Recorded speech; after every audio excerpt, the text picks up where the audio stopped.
I find some really cool new plugin in Nina and it's called Smart Filters. All about it right after the trailer.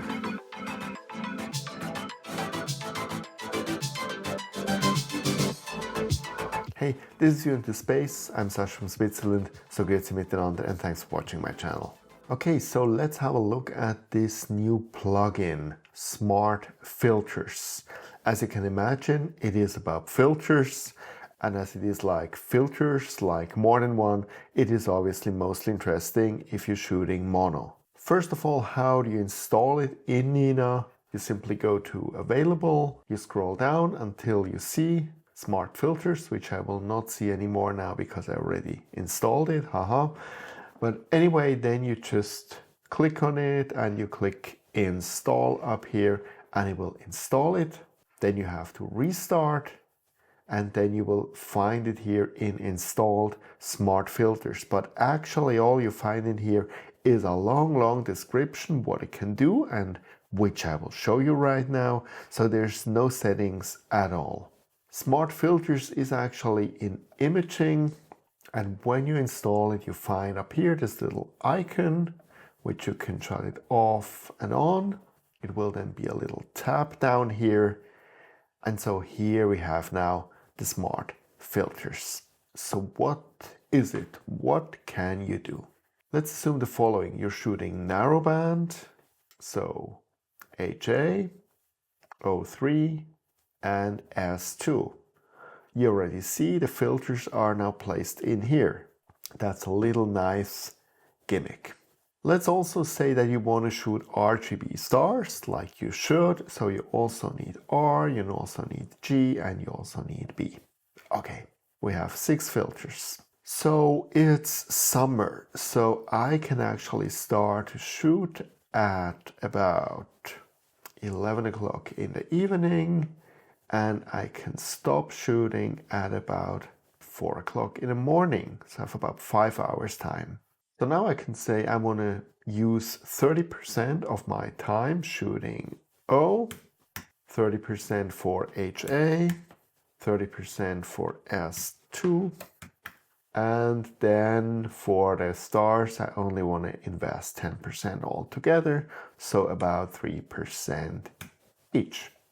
And then I also have to state the exposure length. So let's say I do my usual 180 seconds for narrowband. And for the stars, I shoot 30-second pics. When I have all of that entered, I click on Calculate.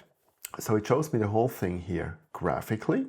And now down here, it tells me actually I have to shoot 18 R, G, and B frames, and then 30 of S2, HA, and O3. It also tells me the same thing in minutes. 9 minutes each for RGB and 90 minutes each for SHO. But you know what? I actually shot HA yesterday, and today I have to shoot the rest. So I already shot 90 minutes of HA. Already acquired here. So I say again, calculate. And so it changes the whole thing. So I have now 23 exposures of RGB, 39 exposures of S2 and O3, and 9 exposures of HA that I have again even Steven of all 3 of them. It's that easy. You want to have it more complicated? We can absolutely do that. First of all, nothing is 100% always the same, so we have a tolerance of 5% by everything we enter here. Autofocus out of experience. About every, let's say 1.5 hours, it does some autofocus out of whatever reason. The autofocus duration with RGB is, let's say, 2 minutes. For SHO, it's also 2 minutes. The meridian flip takes around, let's say, 3 minutes. Dithering, I do every frame and it will consume 20 seconds. Pause between frames, I don't do. And now I click Calculate. And as you can see, everything was again recalculated here. And when we go to profiles, there are also some interesting profiles here. For example, I have here an LRGB standard. If I load this, then it just tells me 52% is Lume and 16% is RGB. Or I can have an SHO standard load, so 33% for each of the SHO and RGB stars, what we just have done.